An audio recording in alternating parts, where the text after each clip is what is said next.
नमस्कार, मी गोपाळ माळी. आपल्या सर्वांचे एबी मराठीमध्ये स्वागत आहे. प्रेक्षकांनो, काल पूर नियंत्रणासाठी उजनी धरणातून भीमा नदी पात्रामध्ये जे 60,000 क्युसेकनं जे पाणी सोडण्यात आलं होतं, ते पाणी आता सध्या पंढरपूरमध्ये पोहोचण्यास सुरुवात झालेली आहे.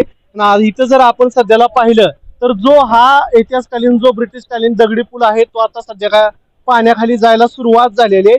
काही वेळापूर्वीच, काही मिनिटापूर्वीच हा पूल पाण्याखाली जायला सुरुवात झालेली आहे. खरं तर पूर्ण क्षमतेनं जे पाणी वरून सोडलेलं आहे ते अद्यापर्यंत पंढरपूरमध्ये पोहोचलेलं नाहीये.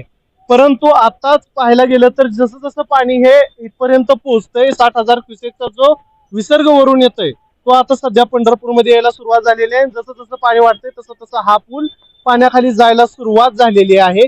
जर पुणे भागातील वरच्या घाटमाथ्यावर गेला असेल, पुणे जिल्ह्यातील काही भागामध्ये जर असंच जर पाऊस सुरू राहिला तर हे पाणी पातळी वाढण्याची अशी शक्यता आहे. उजनी धरण पूर्ण क्षमतेनं भरलेलं आहे. आपण जर पाहिलं तर सकाळी जर 99% धरण हे भरलेलं होतं. 117 टीएमसी पाणी ते उजनी धरणामध्ये आता सध्या चालूला आहे. असाच जर पाऊस सुरू राहिला घाटमाथ्यावरती पुणे जिल्ह्यामध्ये जर सुरू राहिला तर हे पाणी पातळी अजून वाढवण्यात येईल. त्याचबरोबर पाहिलं तर इकडच्या साईडला जो इस्कॉन मंदिर आहे, इस्कॉनचा जो घाट आहे तो सुद्धा पाण्याखाली गेलेला आहे. त्याचबरोबर भक्त पुंडलिक असेल, त्याबरोबर तिथली जी काही मंदिर असतील, समाधी असतील, त्या सुद्धा पाण्याखाली जायला सुरुवात झालेली आहे.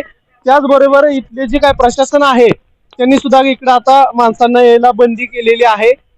सुरक्षितेची काळजी घेतली जात आहे. त्याचबरोबर एनडीआरएफच्या ज्या टीम आहेत त्यांच्याकडून सुद्धा आता भाविक भक्तांना नदीपात्रामध्ये जाण्यास रोखण्यात येत आहे. अशाच वेगवेगळ्या अपडेट पाहण्यासाठी तुम्ही पाहत राहा एबी मराठी न्यूज.